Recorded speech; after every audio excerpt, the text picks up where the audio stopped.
Aloha. My name is Bob Hallman. I live on the island of Kauai with my wife Becky, raised 2 sons here, and I've been a pastor here for 23 years, a pastor for 40 years, and I just recently retired due to the fact that I was diagnosed a little over 2 years ago with terminal stage 4 prostate cancer. The alternatives I was given were surgery and radiation with follow-up potential for chemo, and that was the only hope I had. After doing a lot of research with my wife and being a pastor, watching a lot of people go through this process of cancer and medical treatment and alternative treatments, I decided to do a non-medical approach for the most part in dealing with my cancer. So I immediately became a vegan. I had to learn how to do a lot of new things, and I had to learn how to eat differently. And one of the processes that's very important for my daily routine is having juice. I drink about 64 ounces of homemade vegetable juice every day. And so I'm going to show you how to do that process. I've had so many people asking me for help, and I've been FaceTiming people as I do this, and it's kind of a laborious process to do all the filming and everything. So we're going to film it now so we can put it up on a YouTube channel so that other people can benefit from it. So we're going to just kind of walk you through the process and hope it's helpful for you. So basically what we've got here, this is what goes into my juice. This will make about 4 days of juice for me, maybe 5 days. And so I'm going to walk you through what's in it, and then I'll explain the juicer that I use and how to operate it, and then we'll actually do some juicing and some filtering and bottling, and then I'll show you the finished product. So here we go. The first thing that we put in, and it's not in any particular order here, but I have 1 bag of celery sticks. Most of this is purchased from Costco. This is about 2.5 pounds of celery, washed and cleaned. This is kale, and this is I think about 2 or 3 bunches of kale, but you can kind of see the amount it is. It's quite a bit, and that's all washed and cleaned. I use lemons. I use 10 lemons. Right now I've got 8. I didn't have enough, but 10 lemons, and usually I like them a little bit bigger. So the lemons are really delicious. Those are all peeled and ready to go. And this is romaine lettuce, again washed and cut. And this is also from Costco. We buy them in the bags where 4 come in a bag. So there are 8 heads of romaine in that particular bin. This is half a head of red cabbage, and all cleaned and cut. And this is chard. This is about 2 or 3 bunches of chard. You can kind of see from the stems, that there's probably, it looks like there's maybe about 15 or 20 stems here from the chard. And then we've got some medium-sized beets with the tops, all washed and cleaned. We've got 2 bags of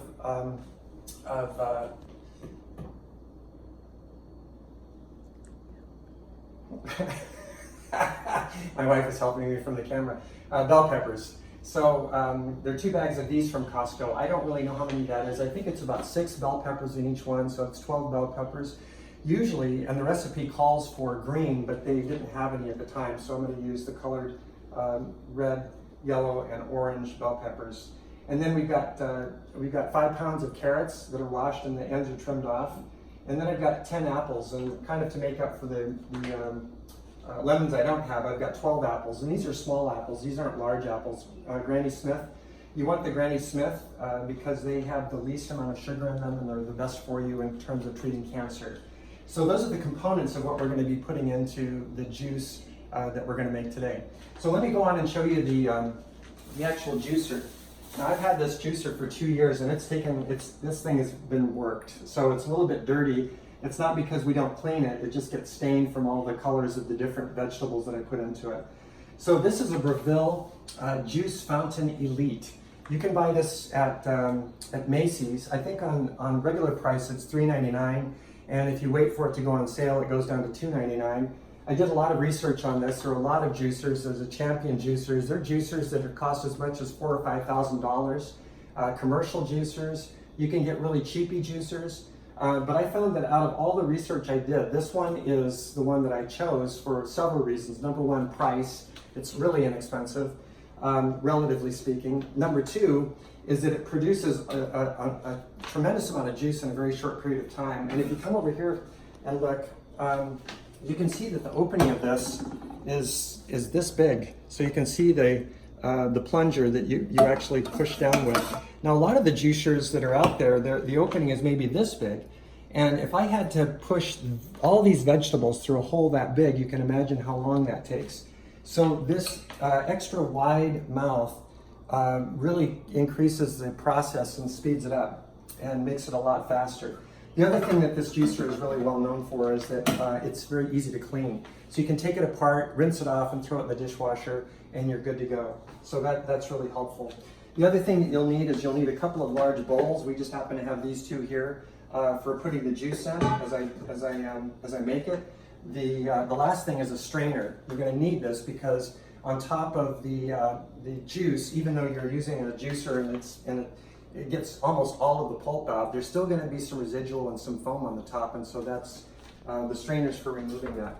The one last thing I need to tell you about the Breville juicer is that the only flaw that I found in this machine is that the catch system has a tendency to spray.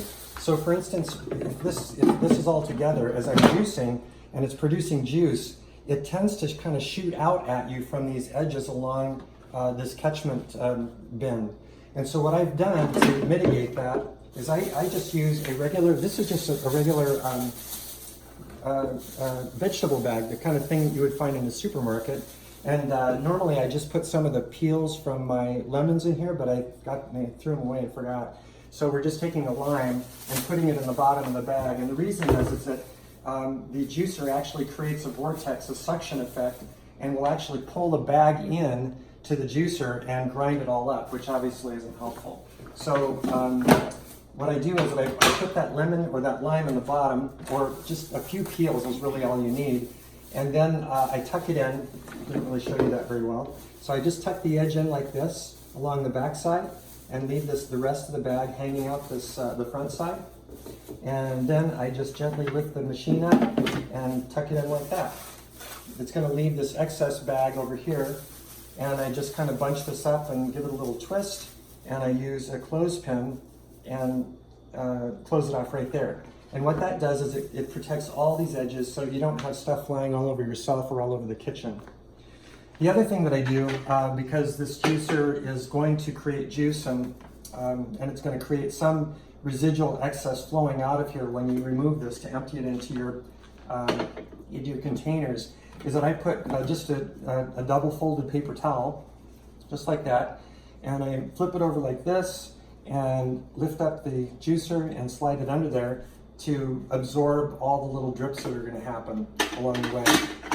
I'm showing you all these little tricks because it took a while for me to figure all this out, so hopefully you'll be able to avoid some of the kind of irritations that come with juicing by following these simple little tips that I've given you.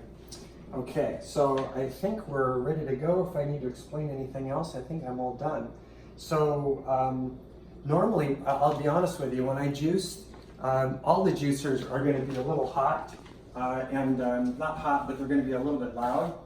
I'm hot. That's why I'm going to use a little paper towel to wipe my face off. We're summertime over here, and it's a little humid and warm on Kauai. So the juicer is actually on the loud side. It's not that this juicer is particularly loud, it's just kind of loud. Juicing isn't a real quiet event. So what I actually do is I use ear protection when I juice, and it's not because it's damaging to your ears, it's just really pleasant. I'll put in my headphones and put on my ear protectors, and I'll listen to scripture or I'll listen to worship. I'll really enjoy myself while I'm juicing, and it almost just makes the time go by faster, and it's really pleasant and actually productive as you're actually physically doing this almost a mindless act of juicing. So that's another little tip. I won't do that today because it would look a little weird if I was doing that and I wouldn't be able to talk to you very well. So let's get started with the actual process of juicing. There is really no particular order to what goes in first. Some of these items, by the way, are going to be a lot more productive in terms of what they produce in juice. Like the lemons produce a lot of liquid. The celery does. The apples do. The carrots do. And of course the bell peppers do. The beets do. But some of these, like the lettuces, don't produce as much. But those are really important components of a good, healthy juicing experience and having that juice actually impact your health for cancer's sake. Because of course what we're after here is healing your immune system. And so we want to pump into your body as much good material as we can to be able to help your body run on optimum octane, if I can put it in that sense, for your healing from cancer by letting your body actually do what it does best, which is eradicate cancer. So having said that, let's get started, and we'll actually turn our juicer on. I don't know if we're going to be able to hear this very well. So I'm going to start working and then we'll see how it goes.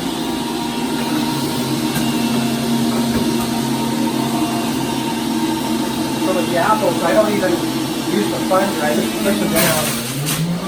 I stand like that, right through.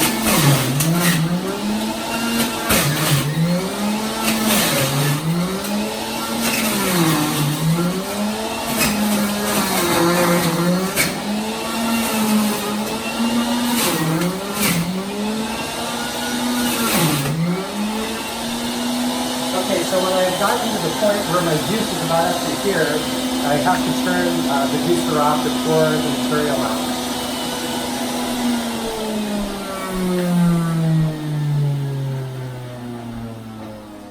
So I leave everything intact. I still got material in here. I've got more apples in here, but my juice comes up to this level, and when it gets to that level, if you go any higher, you're going to start having overflow. So when that happens and I fill it up, I just come over here and I pour about I try to split it up between these two, so I pour about half and half in each one of those. So I'm getting it mixed. The amount of juice I make won't fit into one of those containers, it fits into two, and I'll show you how to handle that later. When I'm done with that, I put this back on, turn the juicer back on, and now that I'm done with my apples, I'm going to use the plunger.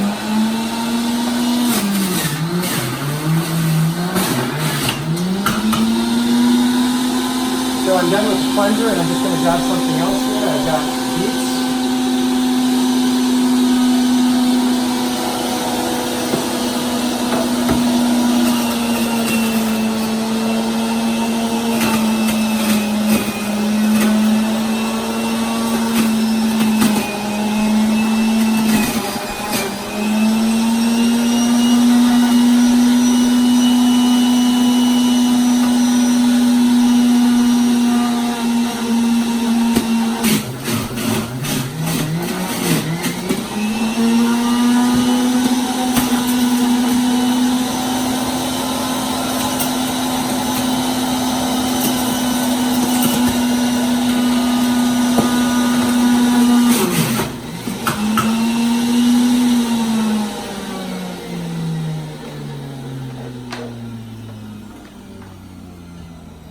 And again, I just kind of split the material between these two bowls. Now you see how right away, as I take this container away, I've already got this spill over here, which is really nice to have it absorbed by that paper towel before I have it there. Okay, well, let's see, we'll do cabbage next.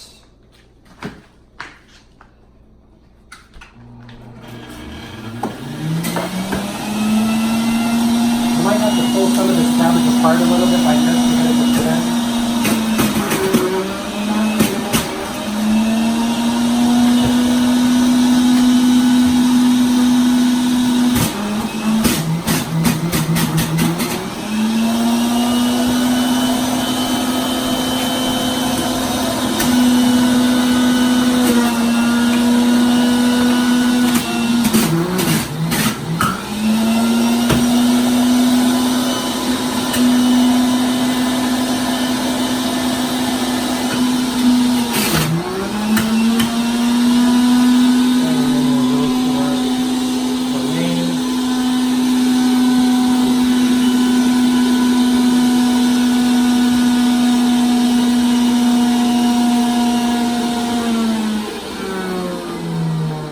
Before I do this romaine, I want to just tell you why, another reason, and kind of illustrate why I like this juicer so much.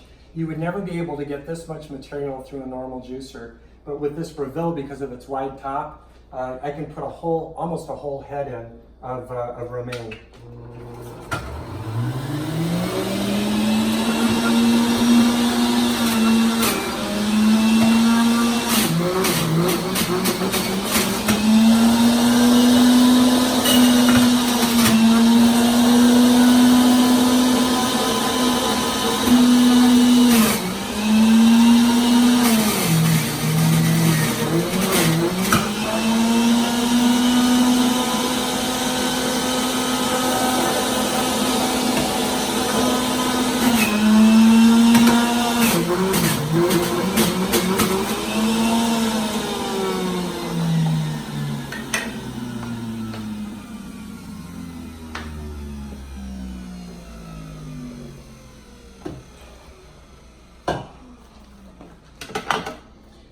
just before I turn this on again, some of you may be a little concerned with the fact that I'm actually pushing my hand down into this, but keep in mind that the actual blades are down here. So I can push my hand all the way into here without having any concern at all, because my fingers only go that far and the blades are actually down this far.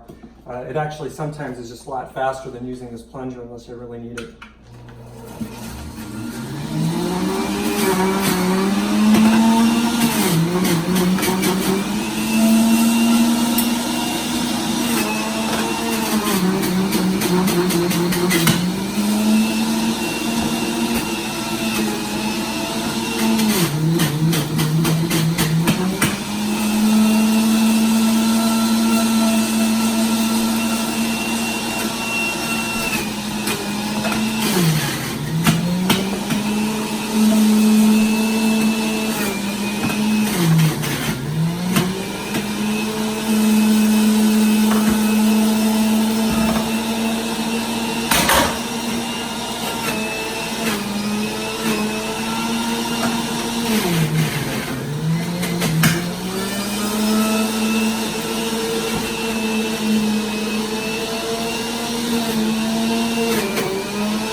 Okay, I'm going to show you another important process when you're juicing with this Breville, or with any juicer really. You're going to get to a point where the machinery gets so filled and this bin gets so full of the pulp that if you keep juicing, it just piles up and it stops being effective. So you'll need a trash can, a trash bin on the side over here, and you open the Breville, take the plunger out, take your safety pin out, or your clothespin out, and then you just gently lift this off. And you can see that right now I've got a lot of material that's kind of bunching up there. So it needs to be removed, so you just get your hand in there. You can use an implement or whatever you want. I just use my hand, and then I'm able to get all of this material out and clean it and lift all of that out there. You don't need to clean this at all, but I'm going to rinse my hand here briefly. And you will need to take this bin out.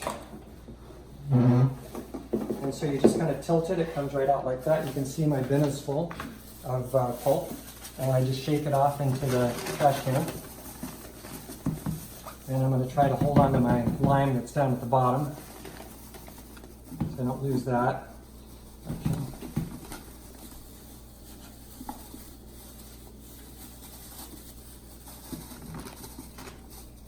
Okay, that's good enough. I'm going to rinse my hand off again.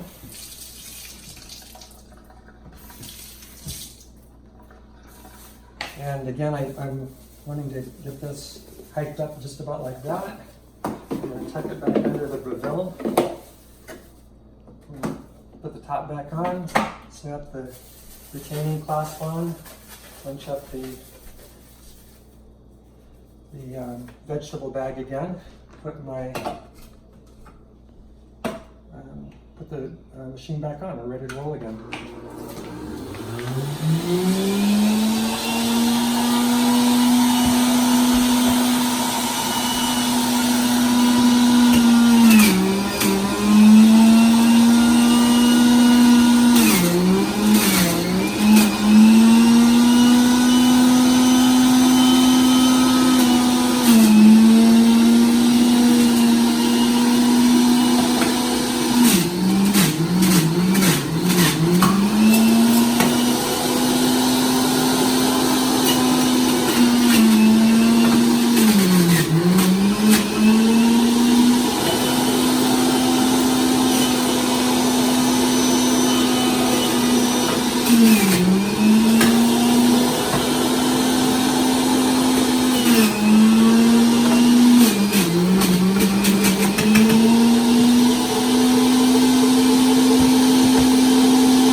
to be green in this juice because we're dealing with really nutrient-rich green vegetables. And again, we just split this between these two containers so that they're generally kind of equal in content. There we go again, and again, this is a chard that I'm doing right now.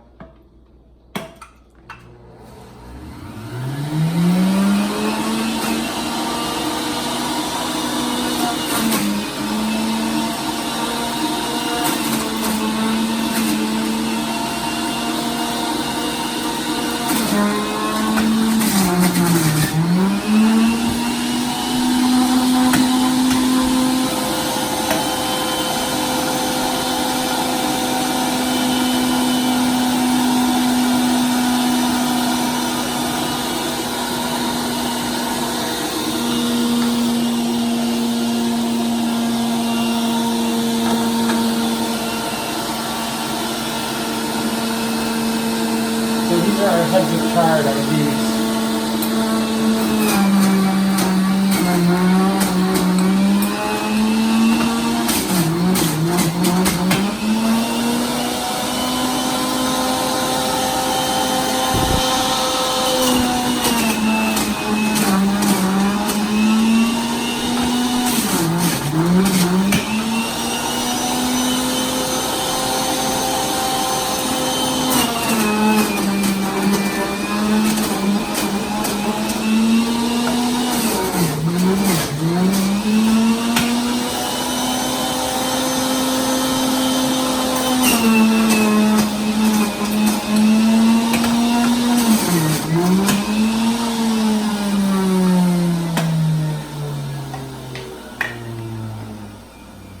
Again, just pouring out all the juice that we're producing.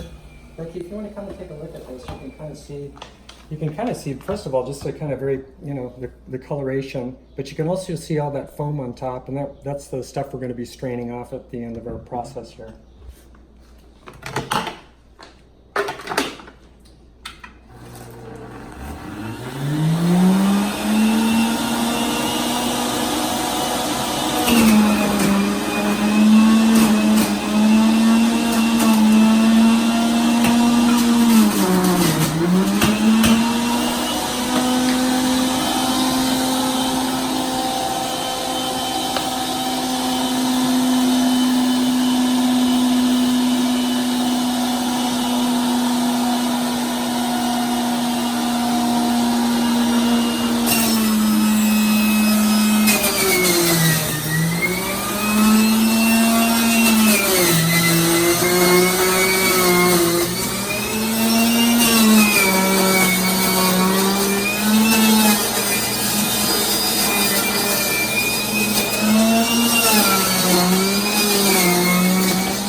The lemons, it's really important to keep your hand over the top because lemon juice will just spray out everywhere if you don't. So I just kind of throw them in and put my hand right back over the top.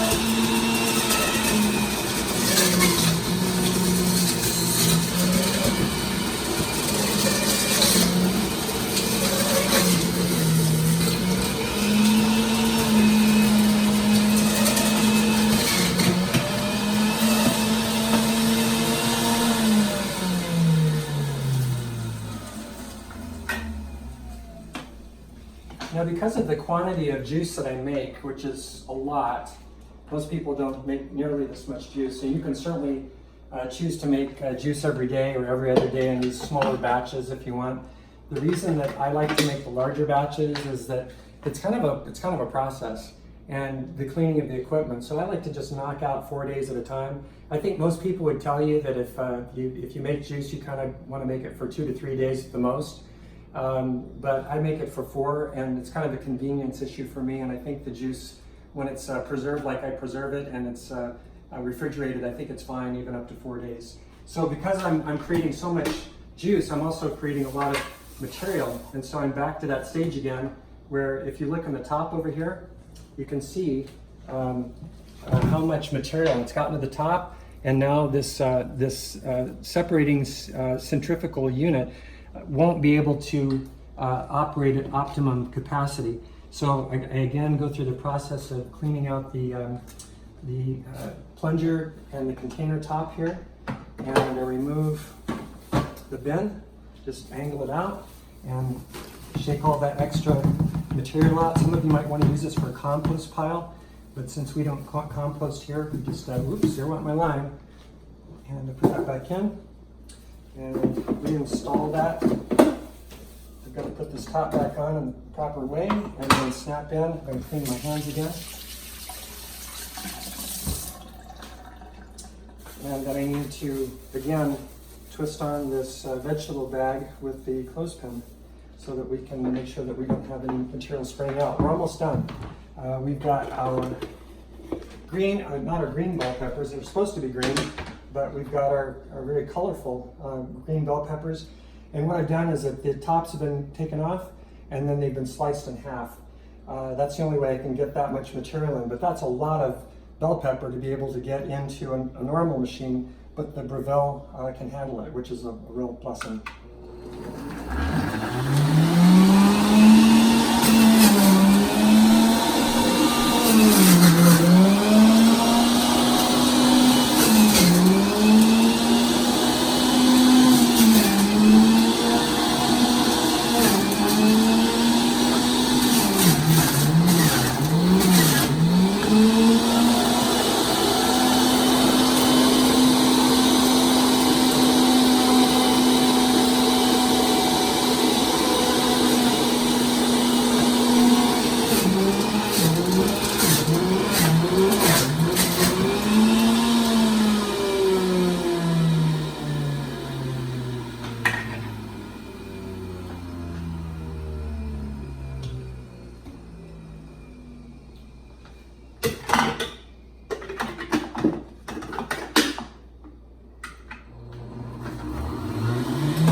Bell peppers, we don't take any of the seeds out, we don't try to clone it, we just put everything in.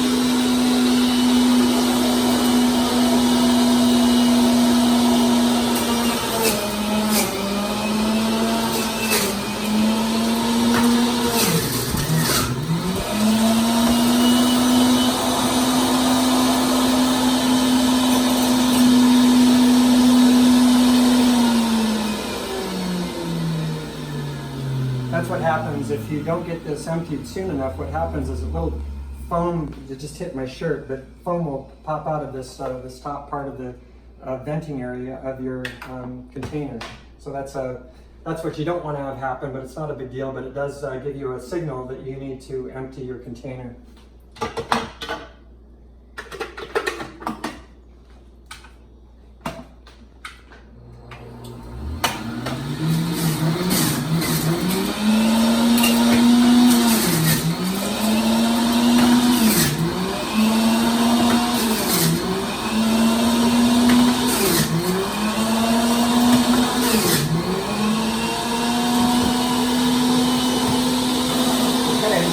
Down for our carrots.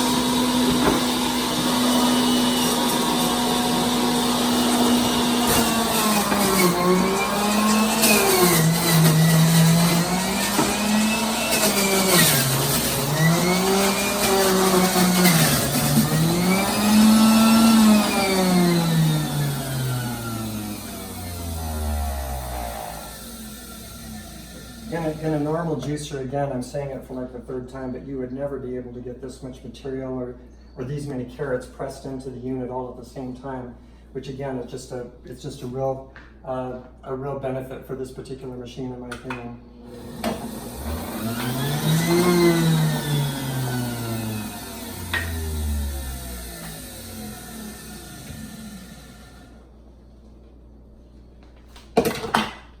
Almost done.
Okay, so that's the process of juicing.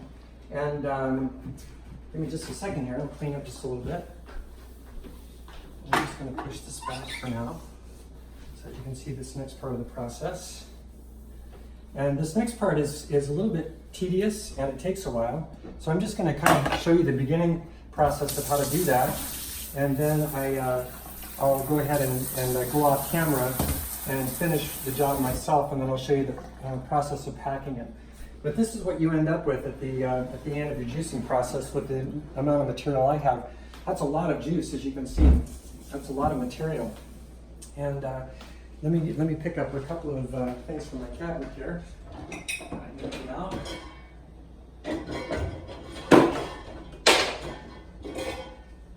And what I've got are mason jars here. So I store my juice in mason jars for a couple of reasons. One, they're nice sized containers. They hold quite a bit of material. But the other thing is that they have a vacuum seal on them that is really nice, and it keeps the vegetable juice protected from oxidation, which is what damages juice and takes away its effectiveness. So this is just a normal strainer. There's nothing special about it. You do need a strainer that is got a fairly close-knit grid of a screen, but not so tight that you can't actually do the straining you need to. So what I do is that I just come in here and I work it just skimming off the top, and you can see what's kind of coming out. It's what I'm trying to get at is the pulp and this heavy material out of the juicing. And I just do this tapping process. It's a little bit annoying. At first I used to try to rinse and rinse and rinse, and it just became so tedious. And I realized if I just kind of shake it like this, and I'm going to lose some of the liquid, but not enough to make a big difference.